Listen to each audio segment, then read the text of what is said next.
પ્રકાશ, પ્રગતિ અને પવિત્રતા. દીપમાલા news. કલોલના Gayatri society વિસ્તારમાં છેલ્લા 3 વર્ષથી ગટર સમસ્યા યથાવત. વારંવાર રજૂઆતો છતાં કાયમી ઉકેલ નહીં મળતા રહેવાસીઓમાં રોષ.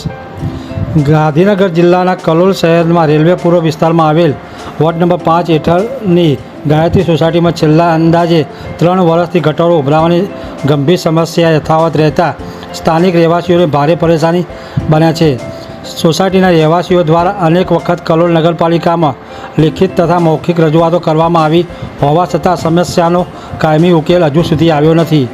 સ્થાનિકોના જણાવ્યા મુજબ ગટર લાઈનો વારંવાર ચોકઅપ થવાના કારણે ગંદુ પાણી રસ્તાઓ પર ફરી વળે છે, જેના કારણે દુર્ગંધ ફેલાય છે તેમજ મચ્છરજન્ય અને ચેપી રોગો ફેલાવાનો ભવ્ય પણ વધી ગયો છે.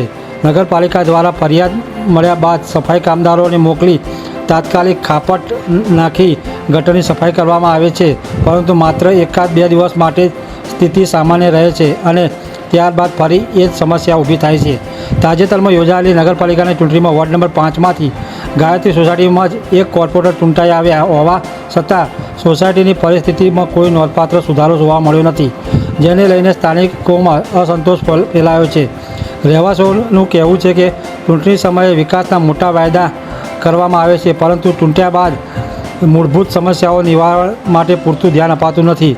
સ્થાનિક લોકોમાં વધુમાં કહેવું છે કે સોસાયટીની બાજુમાં જ ભારતીય જનતા પાર્ટીના એક પ્રભાવશાળી કાર્યકરનું નિવાસસ્થાન આવેલું છે, છતાં વિસ્તારમાં ફેલાયેલી ગંદકી અને ગટર સમસ્યા અંગે કોઈ અસરકારક પગલાં લેવામાં આવતા નથી, જેના કારણે લોકોમાં અનેક સવાલો ઉઠી રહ્યા છે. ગાયત્રી સોસાયટીના રહેવાસીઓની માગણી છે કે કલોલ નગરપાલિકામાં આ સંબંધિત વહીવટીતંત્ર તાત્કાલિક ધ્યાન આપી ગટર વ્યવસ્થાનો કાયમી ઉકેલ લાવે, જેથી લોકોને રોજિંદી મુશ્કેલીઓનો રાહત મળી શકે. સાથે સ્થાનિકોએ સવાલ ઉઠાવ્યો છે કે શું જનતાનો ઉપયોગ માત્ર ચૂંટણી દરમિયાન મત મેળવવા પૂરતો જ હોય છે કે પછી ચૂંટાયેલા પ્રતિનિધિઓની જવાબદારી લોકોની મૂળભૂત સમસ્યાનો નિકાલ લાવવાની પણ છે.